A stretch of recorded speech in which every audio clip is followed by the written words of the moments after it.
All right, hey, what's up, guys? It's Roy here, and as you can see, I got here in front of you the new OnePlus 8T. Now, this is the T-Mobile version, so as most of you know, I have T-Mobile, so I did a JOD from my OnePlus 8 to this device. At T-Mobile, currently it's $749.99. You are able to get a 50% off discount if you, believe, add a new line to your plan or even trade in a device. Maybe you have to do both. I'm not sure. I can't remember. But either way, for the price, not a bad deal, to be honest with you. So with this video, I just want to do a real quick unboxing. I'm going to try to keep it under 10 minutes and then kind of boot it up and just kind of show y'all real quick just a little bit of the new Android 11 or OxygenOS 11 on the phone out of the box, and we'll go from there. So without further ado, let's dive into the box here. So you got the Ferrari red color that they're known for lately, so very simplistic, simple box, nothing special. So you got the 8T branding there. Of course, you have OnePlus 8T Plus 5G there, which for T-Mobile, they've added that plus in there for the name of the phone. Got the OnePlus logo there, OnePlus branding there. And then on the front, or on the top here, as you can see, it says OnePlus 8T Plus 5G.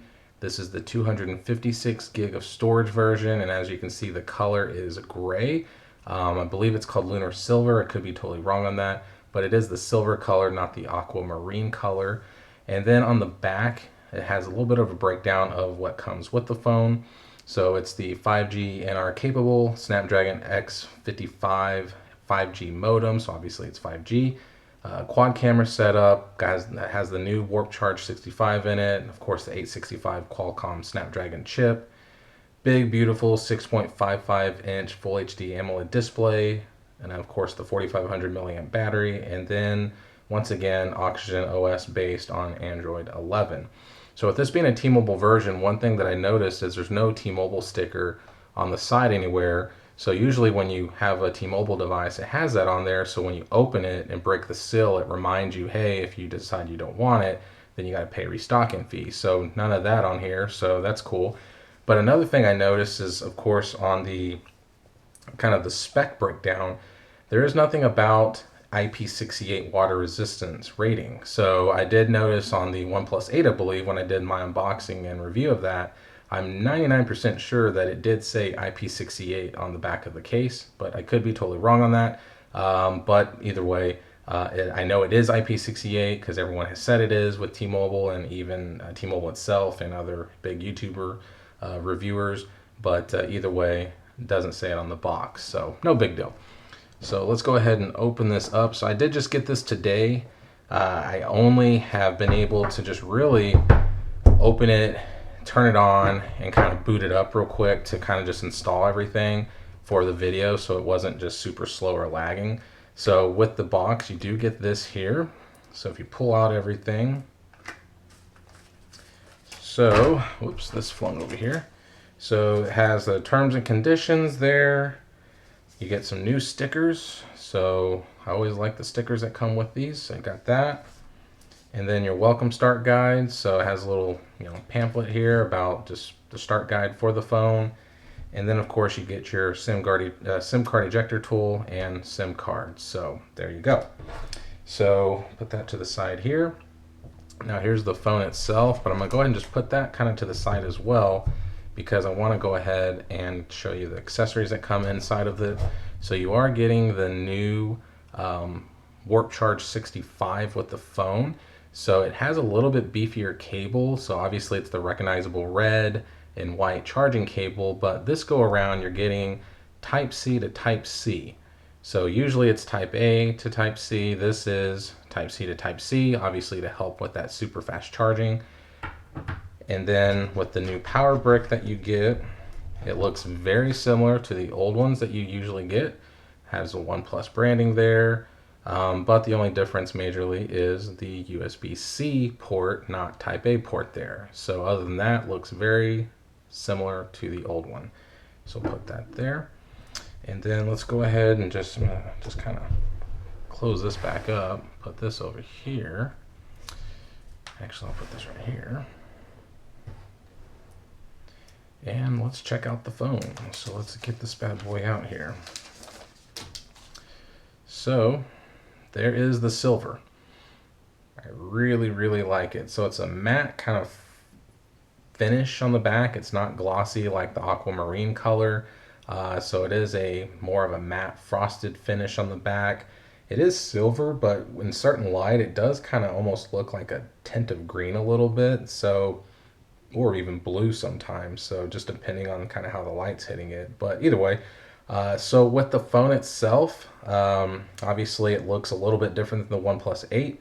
So you have the bump here that's pushed off to the side, looks very similar to like a Samsung device or something like that. Has the quad camera set up. And then on the front, it is a flat display versus the curved edges like on the OnePlus 8. So that's awesome. Absolutely love it. Phone feels really good in the hands. I believe it's around 188 grams, so it's not the lightest thing in the world, but without a case, it feels really good right now.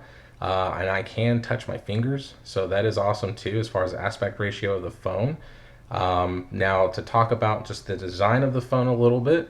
So of course you have your familiar volume rockers on the left side. You have your alert slider on the right side, of course, with your power button. On the top, you have the mic input there. And then at the bottom, you have another mic input, your USB-C port, your speaker grill cutout, and then of course your SIM card ejector portion there. Obviously no expandable storage, so no SD, but just for your SIM card. Now as far as the front of the phone goes, it is a big, beautiful, let me go and boot it up real quick. This big, beautiful 6.55 inch full HD AMOLED display. So the blacks are very black, very deep. The colors are very vibrant, as you can see there, that bright pink with the T-Mobile boot up there. You got your selfie punch out there at the top. But with this phone here, as you can see, it has the new wallpapers, animated wallpapers. So when you turn it back on, it just kind of boots up like that. But I have noticed it does take a minute. It says this processing request, MCM client requests are processing. So it takes a few minutes for whatever reason for the widget to pop up there. So I thought that was kind of weird, but either way is what it is. But with the front screen, like I said, it is 6.55 inches.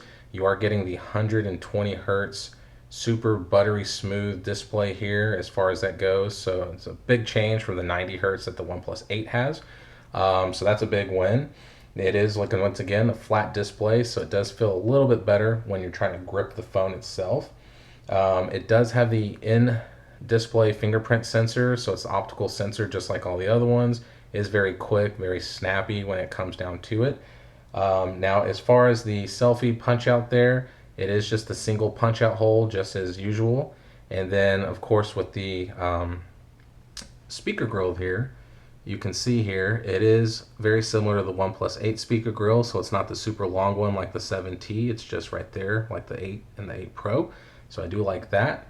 And then as far as the back goes, let's go ahead and just go over some real quick specs. So with the quad camera, you're getting a 48 megapixel wide angle lens, a 16 megapixel ultra wide, and then a 5 megapixel macro, and then a 2 megapixel depth sensor, which is a monochrome sensor or lens, or whatever you want to call it. So it doesn't actually take pictures, it just helps with the lighting if you take black and white pictures. In my opinion, I would have rather them just dropped the 5 megapixel macro and the depth sensor and just went with a good telephoto lens, but that's just me. I think those are kind of more gimmicky when it comes to these, but in my full review, I'll kind of test them out and put some pictures up and we'll see. But like I said, I'd rather have a telephoto lens, but that's just me. And on the front, it is a 16 megapixel single hole punch selfie camera there.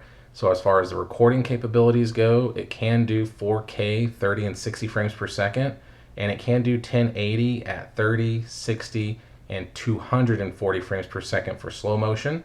And then on the front, it only records in 1080, 30 frames per second. So I wish it would record in 4K in the front, but at the end of the day, it's not a deal breaker at all. It's fine, it looks good still. Now, with everything being said on that, the charging capabilities of the phone is fantastic with this new 65 watt charger. It is a 4500 milliamp battery, so you are going to easily be able to get a full day out of it. I haven't been able to test it since I did just get the phone today, but from everything that I've seen, a lot of reviewers are saying that you're getting 0 to 100% in about 39 minutes, which is absolutely insane. So if you're someone who is big on wireless charging, unfortunately you're not getting any wireless charging on this, but I think that 65 watt charger makes up for that in my opinion. So not a huge deal breaker. But yeah, other than that, guys, I don't know if there's really anything else I need to go over until I have my full review of this phone. So with that being said, there's the unboxing of the OnePlus 8T from T-Mobile. So if you like this video, hit that like button and ring that bell for more future content. And I really, really would appreciate it if you hit that subscribe button and become a subscriber to my channel and check out all my other videos, because like I said, I do put a lot of time into this and I really appreciate that feedback from y'all. So comment down below if you have any feedback for me. But other than that, guys, I'll see you on the next one.